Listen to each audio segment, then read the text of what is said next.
오늘 주제는 아까 말씀드린 AI 에이지나 오토모티브 액션 그룹입니다. 오토모티브 인더스트리 액션 그룹 북미 자동차 협회입니다.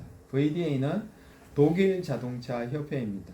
그러니까 미국 자동차 협회와 독일 자동차 협회가 하나의 FMA를 만들어서 발행을 했습니다. 언제? 2019년 6월 1일자로. 근데 그전에는 북미는 4판이었고요. 2008년부터 이때까지 이렇게 새로운 2판이 발행될 때까지 사용했고, 유럽 VDA는 2판, 12년부터 19년 5월까지 이렇게 각각 사용하던 것을 19년 6월 1일 날 합본해서 이렇게 발표를 했습니다. 그래서 결국은 FMA 방법론이 또 성장을 했다. 새롭게. 이게 이제 전 세계에서 사용하는 이제 FMA 방법론이다. 이렇게 말할 수 있겠습니다. 그리고 FMA를 하면 어떤 기대 효과를 우리가 얻을 수 있느냐 측면에서 제가 좀 준비한 자료를 일반적으로는 많이 있는데 품질 공학적인 측면에서 논문을 베이스로 해서 좀 정리해 본 내용을 말씀드리도록 하겠습니다. 그리고 아까 제가 벤치마킹을 했다고 그랬지 않습니까? 국내, 유럽, 그리고 적용 분야 이런 것들도 좀 같이 나누도록 하겠습니다. 이러한 부분들을 이미 알고 계신 분도 여기에 계실 거고, 이러한 부분을 전혀 모르시는 분도 아마 계실 겁니다. 아시는 분들은 리마인드 한다는 차원에서 한번 들어주시고, 모르는 분들은 이번 기회에 FMA가 이러한 바운더리를 가지고 있구나 라고 이해하시면 좋을 것 같습니다. 자, 보시면 VDA FMA는 이렇게 되어 있습니다. 크게는 시스템 어널리시스, 그리고 리스크 어널리시스 앤 액션, 그러니까 하나, 두 개의 단계로 나누어져 있고, 그 두 개가 다시 상세 5개의 단계로 나누어져 있습니다. 그래서 5스텝, 이건 더 5스텝 이렇게 되어 있잖아요. 5개 단계로 FMA를 수행한다. 그럼 첫 번째 단계는 뭐냐? 스트럭처 어널리시스, 구조 분석, 펑션 어널리시스, 기능 분석, 페일 어널리시스 분석, 고장 분석, 액션 어널리시스 분석, 그렇죠? 조치, 옵티마이제이션 최적화. 이렇게 언제부터 2012년부터 2019년 5월까지 이렇게 이러한 방법론으로 했었고, AIAG는 2008년부터 2019년 5월까지 이게 P 다이어그램이거든요. 파라메타 다이어그램, 그리고 블록 다이어그램, 하드웨어 블록 다이어그램, 이거는 이제 바운더리 블록 다이어그램, 그리고 이러한 블록 다이어그램을 통해서 엑셀 시트에 이 그림들을 요 그림들이 요렇게 정리되는 거죠. 근데 그렇게 정리하는 이 방법이 여기에서부터 쭉 해서 17단계 요 단계를 다 거쳐서 요 양식이 만들어지는 겁니다. 그걸 어떻게 요 블록 다이어그램으로 된 그림을 여기에 담는다는 얘기죠. 그러니까 AIAG는 이렇게 접근을 했어요. 근데 VDA는 처음부터 블록 다이어그램을 만들어서 그거를 이렇게 반영하는 식으로 했어요. 그러니까 엑셀이나 이러한 양식의 결론이 되는 거는 같고, 그림으로 시작한 것도 같지만 이 체계가 좀 다르죠. 그래서 사실은 그 FMA는 잘 아시겠지만 1949년에 미 국방성에 의해서 MIT 물리학 교수들이 만들었고, 에어로스페이스 암스트롱을 달나라에 보내기 위한 프로젝트의 일환으로 만들어진 툴이에요. 근데 VDA 독일은 이렇게 하는 것을 요 방법을 나사 에어로스페이스 이쪽에 쓰는 것을 포드가 1987년도에 받아들였어요. VDA는 누구예요? 벤츠나 BMW나 폭스바겐이겠죠. 얘네들이 포드나 GM이 FMA를 하던데 해서 벤치마킹한 거예요. 그래서 VDA 표준으로 1987년도에 VDA, 즉 독일 자동차 협회 매뉴얼로 제정을 했습니다. 즉 이것은 이거를 이용해서 만들어졌다. 그러면 어떻게 해요? 사실은 하나의 FMA다. 처음에는. 그렇죠? 그렇게 볼 수 있습니다. 근데 그게 버전 업데이트가 되면서 서로 좀 다르게 진행이 되었다가 19년도에 다시 합쳐진 거죠.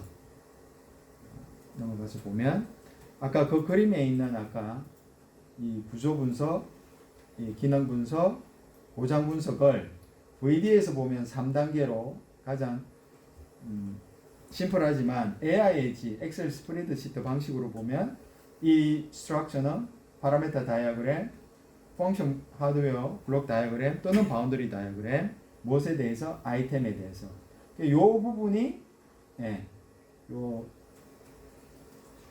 스트럭처 어널리시스와 같다. 그러니까 요거를 심플하게 이렇게 만들어 버린 거죠.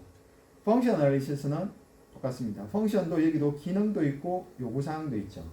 그 두 개를 펑션 어널리시스를 페일도 고장 형태, 고장 영향, 심각도, 분류, 특별 특성에 대한 것, 즉 그 클래시피케이션 그리고 고장 원인 이걸 다 합쳐서 VDA는 페일러 분석이다 이렇게 했습니다.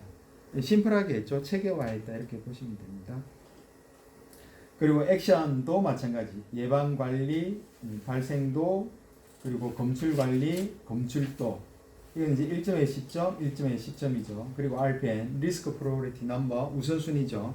요 단계를 VDA에서는 그냥 액션 어널리시스로 하나로 묶었습니다. 오티마이제이션도 공고 조치, 누가 언제까지 그 일을 완료할 거나, 그리고 실제 적용된 내용은 뭐냐, 그래서 이 심각도가 낮아졌니, 발생 빈도가 낮아졌니, 그것을 얼마나 분량을 또는 부적합을 식별할 수 있는 능력이 높아졌니, 그래서 개선된 RPN이 얼마야. 그래서 요게 현재라면 요게 오티마이제이션 된 리스크 프로리티 넘버죠. 1점에서 1000점.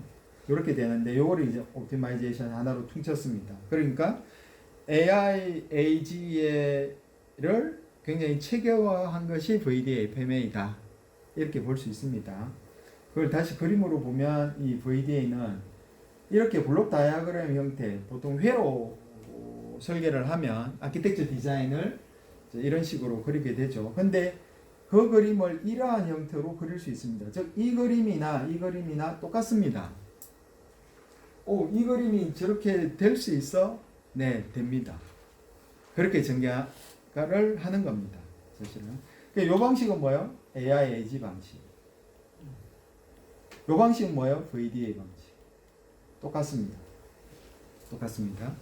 이해되시죠? 자, 이것도 AIAG 파라메터 다이어그램, 바운더리 다이어그램. 하나의 제품 특성에 대해서 속성, 좀 컨트롤 가능한 노이즈와 언컨트롤한 노이즈를 식별하기 위해서 아웃풋과 인풋에 대해서 좀 더 면밀하게 검토하는 기술적으로 방법론이고, 이거는 바운더리 블록 다이어그램인데 바운더리니까 결국은 뭐예요? 내가 어디까지 FMA를 수행할 거냐에 대한 영역을 정하는 겁니다. 여러 가지 부품이 있는데 어셈블리 되는데 내가 FMA를 다 할 거냐? 아니다. 어디까지 할 거냐? 요 바운더리 요것만 할 거다. 왜? 요게 이번에 신규로 개발하는 거고 요게 변경된 거야. 나머지는 원래 쓰던 거고 변경된 내용이 없어. 그럼 FMA를 수행할 필요가 없는 거죠. 새로운 것 그리고 변경된 거에 초점을 맞추니까. 그거를 정의하는 게 바운더리 블록 다이어그램이고, 하드웨어 블록 다이어그램에서 이렇게 테두리를 치는 방식으로 정의를 합니다. 스코프 데피니션이라고 하죠. FMA를 수행하는 영역에 대한 정의.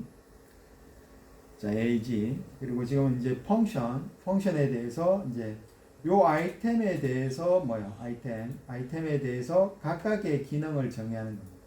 각각의 기능을 정의하고 그것을 이렇게 넷이라고 하거든요. 연결을 하는 겁니다. 즉, 이 기능을 수행하기 위해서는 이 기능이 있어야 되고 이 기능은 상위의 요 기능을 제공하는 것이다. 기능에 대한 인터페이스죠. VDA는 이렇게 트리 구조로 기능도 정의를 합니다. AIAG는 어떻게 하느냐? 요 아이템에 대해서 요 펑션이 뭐고 리퀘어먼트가 뭐다. 엑셀에서 이렇게 정의를 합니다. 엑셀에서 요게 AIAG, 엑셀 베이스의 FMA 두 개가 좀 차이가 있죠.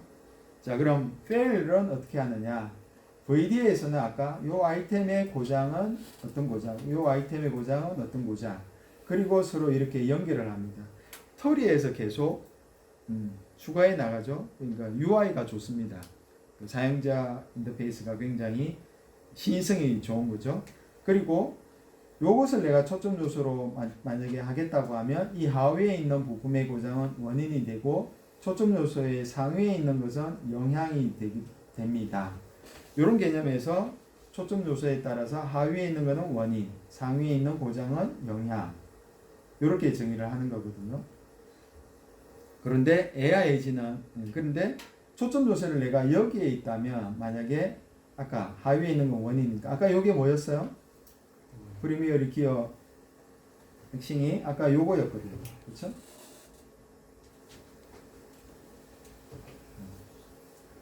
아까 요거를 우리가 고장 형태라고 했잖아요. 요걸 영향이라고 했잖아요. 그런데 뒤에 와서 내가 요걸 초점 요소로 하니까 아까 요게 고장 형태였는데 원인이 됐죠. 그러니까 초점 요소에 따라서 뭐야? 고장 모드가 될 수도 있고 고장 원인이 될 수도 있다. 근데 어쨌든 그거는 인과관계를 가지고 있다. 그런 개념입니다. 근데 그게 양식에 들어가면 이렇게 되죠. 고장 모드 하나에 여러 개의 영향이 있을 수 있고 여러 개의 원인이 있을 수 있다. 그렇겠죠? 이게 VDA 방식. 이렇게 정의를 하는데 AIAG는 고장 영향과 고장 그 형태와 원인에 대해서 이런 내용들이 고장 형태가 될 수 있고 이런 내용들이 고장 영향이 될 수 있고 이런 내용들이 고장 원인이 될 수 있다라고 좀 명확하게 가이드라인을 제시합니다. 무슨 얘기냐면 아까 VDA에서는 뭐예요? VDA에서는 이해하셔야 편이 아니라 지우기. 자, 아까 그 요게 원인이기도 하지만 뭐였어? 여기서는 고장 모드가 될 수도 있잖아요. 그런데 AIAG는 어떻게 돼요? 고장 형태랑 뭐고 고장 원인이랑 뭐고 이렇게 정의를 해버렸어요. 그러면 VDA에서 어떨 때는 원인이 되고 어떨 때는 형태가 되는데 내용은 같은데 이러면 AIAG와 VDA하고 안 맞잖아요. 여기서부터 이게 어프로치 방법이 바뀌는 거예요. 이해가 되죠? AIAG와 VDA가 가장 다른 게 이겁니다. 사실은 그래서 VDA 매뉴얼에서는 이런 게 고장 원인이고 이런 게 고장 형태고 이런 게 고장 영향이다라고 얘기하지 않아요. 단지 상위 시스템의 고장은 영향, 하위 시스템의 고장은 원인. 포커스가 어디에 있느냐에 따라서 하위와 상위가 결정이 되고 그러면 원인과 영향도 자동으로 결정이 된다. 그런데 AIAG는 형태란 이거고 그리고 영향은 이거고 원인은 이거고 이러한 형태를 정의를 해버렸어요. 근데 사실은 신뢰성 공학을 기반으로 하면 AIAG 접근 방법이 맞습니다. 근데 VDA 방식은 신뢰성 공학을 베이스로 하지 않았습니다. 이 로직을 베이스로 했습니다. 근데 결론적으로 말씀드리면 지금 그러면 AIAG와 VDA가 통합됐다고 했잖아요. 그럼 지금 2019년도에 지금 통합되기 전에 각각의 표준들이 이렇게 있었습니다라고 제가 지금 설명을 하는 거거든요. 그러면 통합된 지금 벌써 6년이 지났죠. 2019년 6월 1일이니까. 그러면 AIAG 방식으로 전개할까? VDA 방식으로 전개할까? VDA 방식으로 채택됐습니다. 이해되시죠? 그래서 기존의 신뢰성 공학 하시는 분들은 이걸 잘 이해하지 못합니다. 그래서 FMEA를 잘 받아들이지 못합니다. 이번에 개정된 FMEA, 즉 VDA 방식의 그 인과관계에 대해서 잘 수긍하지 않습니다. 사실은. 그래서 신뢰성과 FMEA 방법론은 이제 조금 이렇게 별개로 보셔야 된다. 왜냐하면 FMEA를 기계공학, 전자공학, 전기공학 배운 적이 있습니까? 아까 전자공학이라고 하셨죠. 저도 기계공학, 자동차공학까지 제가 학부를 했는데 FMEA를 배운 적이 없어요. 산업공학이 FMEA를 일부 봅니다. 그리고 기본적으로는 신뢰성 공학에서 FMA를 다룹니다. 그렇죠? 그럼 실제 FMA는 누가 해야 정상이에요? 신뢰성 공학을 전공한 사람들이 해야 정상이거든요. 그럼 그러한 신뢰성 공학을 한 사람이 FMA를 봤을 때 VDA와 AIAG 방법론을 봤을 때 훨씬 AIAG가 신뢰성 공학 측면에서 논리적이다라는 얘기예요. 그래서 VDA 방식이 조금 외면받았어요. 그러나 국제표준은 어떻게 했어요? 두 개를 합쳐놓고 VDA 방식으로 매뉴얼을 지금 내놓은 겁니다. 여기에 대한 거부 반응들이 좀 있습니다. 사실은 이러한 것들이 조금 이슈가 되고 있다 이런 말씀을 좀 드립니다. 그래서 AIAG 예시를 보면 하나의 아이템의 이러한 고장 형태를 정의할 수 있고 그에 대한 영향 그리고 원인이 이렇게 나올 수 있죠. 이게 인과관계죠. 이 원인으로 인해서 이게 고장이 나고 이 고장으로 인해서 이런 영향을 받는다. 그럼 VDA를 보면 뭐예요? 이게 장위 시스템, 이게 하위 시스템이잖아요. 그렇죠? 이게 초점 요소라고. 맞죠? 그러면 이걸 하면 어떻게? 원래는 상위, 초점, 하위 이렇게 되거든요. 그럼 요 초점에 그럼 요거는 여기 오고 요거는 어디로 가요? 여기 오고 요거는 여기에 와야 되잖아. 양식을 이렇게 그린다면. 그렇죠? 이 위치가 바뀌어야 되죠. 맞죠? 실제 바뀌었습니다. 즉 AIAGM VD FM의 양식이 AIAG는 형태가 먼저 나오고 그 다음에 영향이 나왔는데 지금 바뀐 양식은 영향이 여기에 와 있고 형태가 여기에 와 있습니다. 바뀌어져 있습니다. 양식 자체가. 이해하시죠? 그러니까 VDA를 받아들였다라는 얘기입니다. 방식을.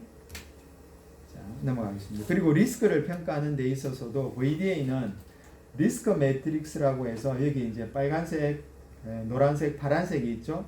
근데 그린 존은 no need for action. 그러니까 신중조치를 할 필요가 없다. 더 이상 그 리스크 리덕션, 위험을 감소하는 활동, 예방이나 검출 조치를 추가적으로 하지 않아도 좋다. 그리고 옐로우 존은 뭐예요? should는 표준에서 shall, must be는 반드시 해야 됩니다. 근데 should는 공고입니다. 해도 되고 안 해도 되고 비용이나 기간 등을 고려해서 한번 고민해봐. should는 그렇죠? 그래서 이 yellow는 should. 그리고 이제 이 red 영역이 must be예요. 이거는 반드시 해라. 이걸 리스크 매트리스라고 합니다. 이거의 핵심은 보면 S가 severity 심각도잖아요. 그리고 이쪽이 occurrence 발생도잖아요. 심각도가 9점, 10점이라도 발생도가 1점 또는 2점이라면 뭐예요? 1점이라면 no need for action. 2점이라도 뭐예요? yellow. 3점 이상이 되면 뭐예요? must be 있잖아요. 근데 AIAG는 어떻게 했어요? 발생도가 낮더라도 심각도가 9점, 10점이 되면 특별 특성으로 지정해서 특별하게 관리하는 것을 권고했다고요. 발생도가 낮더라. 근데 VDA는 안 해도 돼. 3점 이하까지는 시정조치에 대한 가트라인을 이런 식으로 정했습니다. 그런데 AIAG는 이제 이 점수를 곱해서 이제 우선순위가 높은 것 그리고 심각도가 9점 10점이면 반드시 시정조치를 요구했는데 공고 방식으로 반드시는 아니고 이제 AIAG는 이런 게 있습니다. 우선순위를 정할 때 요걸 전부 다 곱하는 점수잖아요. 곱하기. 그럼 여기에 320점이 나오죠. 그런데 이게 공동 1등이라면 요렇게 나올 수도 있고 요렇게 나올 수도 있어요. 그럼 요게 1순위지만 요 방식으로 하면 요게 1등, 요게 2등, 요게 3등이잖아요. 요 방식으로 하면 요게 1등, 요게 2등, 요게 3등이잖아요. 내가 카트라인을 1등에서 끊는다, 2등에서 끊는다 그러면 어느 하나는 안 해야 됩니다. 그렇죠? 그럼 요렇게 계산된 게 뭘까요? 요 방식이거든요. 세이버리티가 높은 놈은 어쨌든 가장 우선순위가 높다. OD 방식은 뭐예요? 그 다음에 O 값이 높은 거를 우선으로 해라. 근데 ST 방식은 뭐예요? 심각도가 높고 O 값은 보지 말고 D 값만 봐서 D 값이 높은 거를 해라. 그러니까 초점을 어디에 둬요? 심각도가 높은 것은 무조건 우선순위가 가장 높은데 O를 기준으로 우선할 수도 있고 D, 검출도를 기준으로 우선할 수도 있다. 동점인 경우에는 이렇게 우선순위를 좀 정할 수 있도록 가이드를 제공을 했습니다. 조금 다르죠? 우선순위를 결정하는 방법에 있어서도 이런 방식이 있었고, 그리고 recommend action, 시정조치에 있어서도 이 심각도를 여기 보면 이제 심각도가 있거든요. 심각도는 설계 변경, 컨셉으로 변경이 가능하다라고 제안하고 있습니다. 하지만 VDA에서는 가능하지 않다. 심각도는 변하지 않는다. 한번 여기에서 심각도를 정의를 했으면 여기가 만약 10점이라면 여기에도 10점이야. 여기에서 다시 9점이나 8점으로 내릴 수 없어. VD는 이렇게 얘기하는데 AIAG는 설계 변경, 컨셉 디자인 변경으로 낮출 수 있다라고 했어요. 그러면 실제는 낮출까요? 못 낮출까요? 자동차 업계는 다 알고 있습니다. 못 낮추는 것은. 근데 표준은 이렇게 되어 있었습니다. 어쨌든 실제는 못 낮춥니다. 그래서 요 점수들을 다 곱해서 최적화된 점수, 리스크 리덕션 점수를 할 수 있다. 그래서 요게 이제 VDA에서 핵심입니다. 옵티마이제이션의 아까 구조 분석, 기능 분석, 고장 분석, 액션 분석, 그리고 옵티마이제이션이죠. 각각의 아이템들이 있고 각각 아이템들의 기능이 있고, 그렇죠? 기능이 있고 이 기능이 수행되지 않거나 성능이 저하되면 그게 페일이고 그것을 서로 연결하면 어떻게 돼요? 그것을 서로 연결하면 여기 보시면 잘 보시면 자 이걸 초점 모습으로 하면 이게 fail 모드, 이게 뭐예요? 코즈 하위, 이게 뭐예요? 이펙트가 된다. 요 그림이죠. 자 그리고 잘 보세요. 요 코즈에 대한 뭐예요? 프리벤션 액션, 예방 조치. 그거에 따라서 O 값, 오커런스 값, 발생 빈도가 결정이 되죠. 1점의 시점. 그리고 디텍션에 따라서 뭐가 돼요? D 값, 검출대에 따라서 요 점수가 되죠. 다시 한번 볼래요? 지워볼게요. 지금 잘 보세요.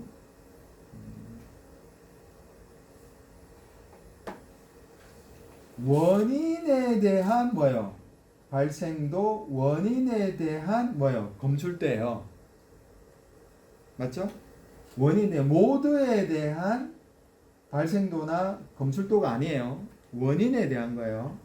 그리고 이것에 대해서 점수를 매기면 RPM 값이 이래 나오죠. 근데 보세요. 다시 new preventive와 new detection이 있잖아요. 그럼 새로운 예방 조치와 새로운 검출 조치를 하면 이 O 값과 이 D 값을 낮출 수 있다라고 했잖아요. 하지만 severity는 낮출 수 없다. 한번 여기서 정의한 거 그대로 내려온다. new preventive나 new detection은 O 값을 낮출 수 있지만 여기에 S는 없다. new S 값은 못 바꾼다. 아까 AIAG는 설계 변경, 컨셉 디자인 변경에서 낮출 수 있다. S 값을 심각도. VDA는 못 낮춘다. 표준이 여기에서 이렇게 많이 달라요. 이런 것들이 업계에서는 이제 혼란스러운 거죠. 시장에서는. 유럽 BMW 나오거나 벤츠 하면은 이런 방식. GM 크라우스 포드 하면은 이런 방식. 우리는 유럽도 공급을 하고 미국도 공급을 하는데 두 개의 표준이 상이하니까 혼란을 겪을 수 있잖아요. 그래서 자동차 업계가 2019년 6월 1일 날 두 개의 표준을 통합시켜서 발행을 했습니다.